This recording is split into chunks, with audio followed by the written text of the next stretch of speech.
How can Essence help with a transformation or cultural change within an organization? So we know that Essence is all about improving teams, especially improving teams through their way of working, and about optimizing how they apply the practices that they've chosen. So how does that relate to transformations and cultural change? Now, for transformations, it's a little bit more straightforward. We can use Essence to describe the practices that make up the desired end state of our transformation. So we can, if it's, say, for example, transforming to a Scrum at Scale organization, we can say, well, here's what Scrum at Scale is, here's how it works, here's the practices, here's the things that we track, here's the products that we create. However, transformations are rarely just about changing to a different way of working. They're normally about some kind of mindset or cultural change as well. So let's think a little bit about culture. So culture is a product of mindset and behaviors and habits. It's what people do that drives the culture of an organization. Now, mindset and behaviors result from practices and ways of working. Now, this isn't always obvious to people, but when you think about it,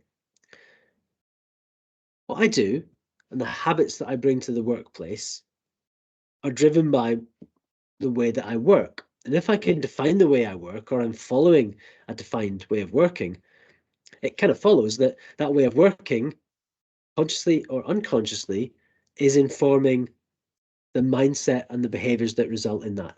And I can certainly influence how I behave based on the practices that I'm following.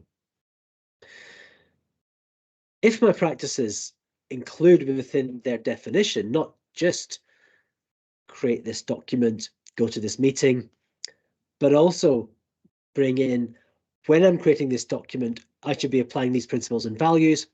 When I go to this meeting, I should be applying these principles and values.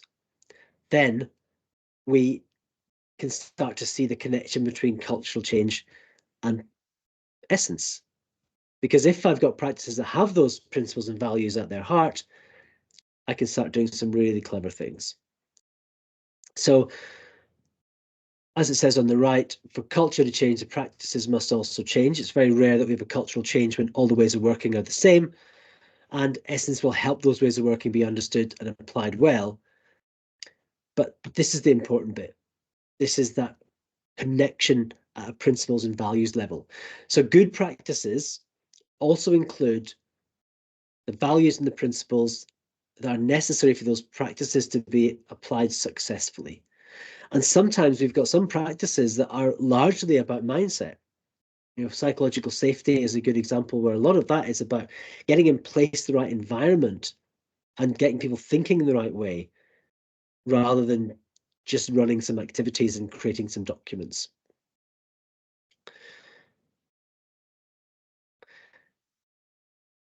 So the other thing that we have with transformation is this balance of autonomy and alignment. And we talk about this in the sense that there's a bit of a tension.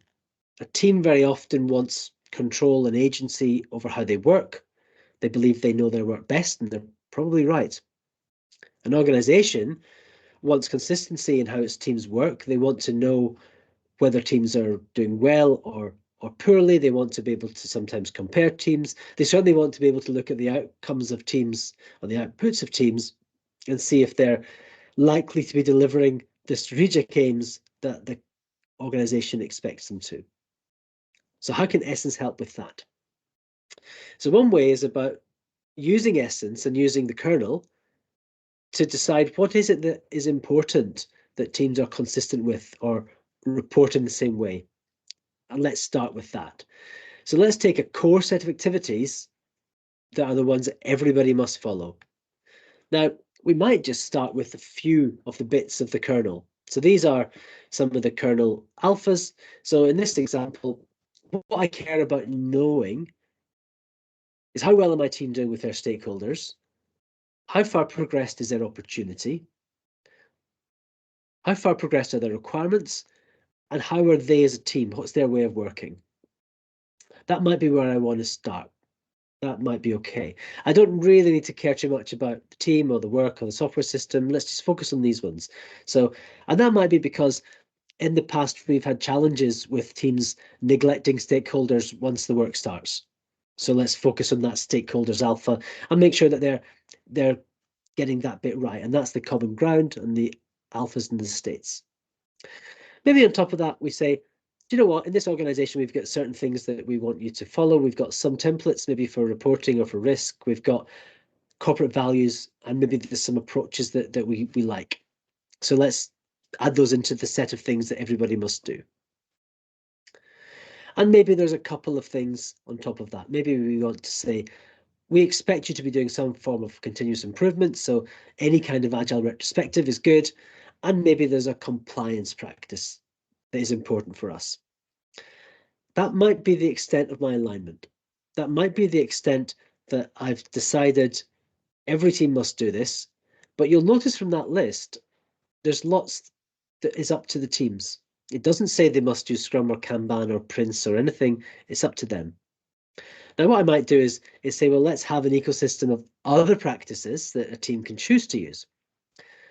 There's some examples there, some that you recognize and maybe some that are custom or in-house.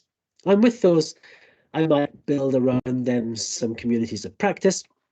And I might even have some combinations that says, you know, maybe for hardware, this is a good set to go with. Maybe for research, that's a good set to go with. But fundamentally, if I'm a team, I start with the things that are mandatory. In this case, it's that retrospectives thing and the compliance thing. And then I build into my way of working what's right for me. What's right for me right now? It might be that when I move to the next project, it changes. And then a different team will again have the things that are mandatory, and they might have a slightly different set of things that is right for them at this point.